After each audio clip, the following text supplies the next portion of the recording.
Hello, price lord. 1 ಕೊರಿಂಥ 14:14 ಈ ರೀತಿ ಹೇಳುತ್ತೆ, ಏನಂದರೆ, ನಾನು ವಾಣಿಯನ್ನಾಡುತ್ತಾ ದೇವರನ್ನು ಪ್ರಾರ್ಥಿಸಿದರೆ ನನ್ನ ಆತ್ಮವು ಪ್ರಾರ್ಥಿಸುವುದೇ ಹೊರತು ನನ್ನ ಬುದ್ಧಿ ನಿಷ್ಫಲವಾಗಿರುವುದು ಅಂತೇಳಿ. ಅಂದರೆ ಅದರ ಅರ್ಥ ಏನು ಅಂತಂದರೆ, ನಾವು ಅನ್ಯ ಭಾಷೆಯಲ್ಲಿ ಮಾತನಾಡ್ತಾ ಇರಬೇಕಾದ್ರೆ ನನ್ನ ಆತ್ಮ, ರಿಯಲ್ ಆಗಿರುವಂಥ ನಾನು, ನನ್ನ ಸ್ಪಿರಿಟಲ್ಲಿ ದೇವರ ಆತ್ಮನ ಮೂಲಕವಾಗಿ ಈ ಭಾಷೆನ ಮಾತನಾಡ್ತೀನಿ ಅಂತ ಅರ್ಥ.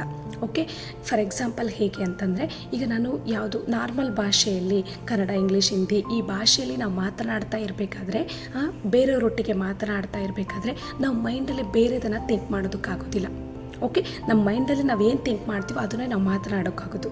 ಈವನ್ ಫಾರ್ ಎಕ್ಸಾಂಪಲ್ ಇನ್ನೊಂದು ಬುಕ್ಕನ್ನು ಓದ್ತಾ ಇರಬೇಕಾದ್ರೆ ನಮ್ಮ ಮೈಂಡಲ್ಲಿ ಬೇರೆದನ್ನು ಥಿಂಕ್ ಮಾಡೋದಕ್ಕಾಗಲ್ಲ. ಐದರ್ ನನ್ನ ಬುಕ್ಕನ್ನು ಓದಬೇಕು, ಇಲ್ಲ ನನ್ನ ಮೈಂಡಲ್ಲಿ ಬೇರೆದನ್ನು ಥಿಂಕ್ ಮಾಡಬೇಕು, ಐದರ್ ನಾನು ಮಾತಾಡಬೇಕು, ಇಲ್ಲ ಮೈಂಡಲ್ಲಿ ಥಿಂಕ್ ಮಾಡಬೇಕು. ಆದರೆ ಅನ್ಯ ಭಾಷೆಯಲ್ಲಿ ನೀನು ಮಾತನಾಡಬೇಕಾದ್ರೆ you can think anything and everything through your mind. ನೀವು ಬೇಕಾದ್ರೆ ಟೆಸ್ಟ್ ಮಾಡಿ ನೋಡಿ, ಅನ್ಯ ಭಾಷೆಯಲ್ಲಿ ರಿಖಾಲ, ದರ, ಶುಂದ, ಲಗಡರ, ಈ ಥರ ನೀವು ಅನ್ಯ ಭಾಷೆಯಲ್ಲಿ ಮಾತನಾಡ್ತಾ ಇರಬೇಕಾದ್ರೆ ನಿಮ್ಮ ಮೈಂಡಲ್ಲಿ ಏನು ಬೇಕಾದರೂ ಥಿಂಕ್ ಮಾಡ್ಬೋದು.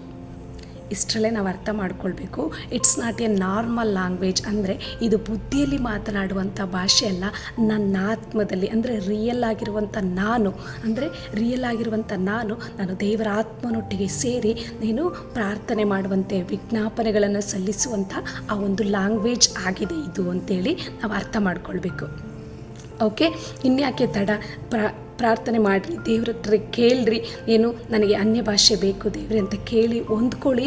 ದೇವರೊಟ್ಟಿಗೆ ಮಾತನಾಡುವಂಥ ಭಾಷೆ, ಗೂಢಾರ್ಥಗಳನ್ನು ಮಾತನಾಡುವಂಥ ಭಾಷೆ, ಏನು ನಮ್ಮ ಭಕ್ತಿ ವೃದ್ಧಿಗೋಸ್ಕರವಾಗಿ ಮಾತನಾಡುವಂಥ ಈ ಭಾಷೆ everybody should get it. Okay, may God bless you.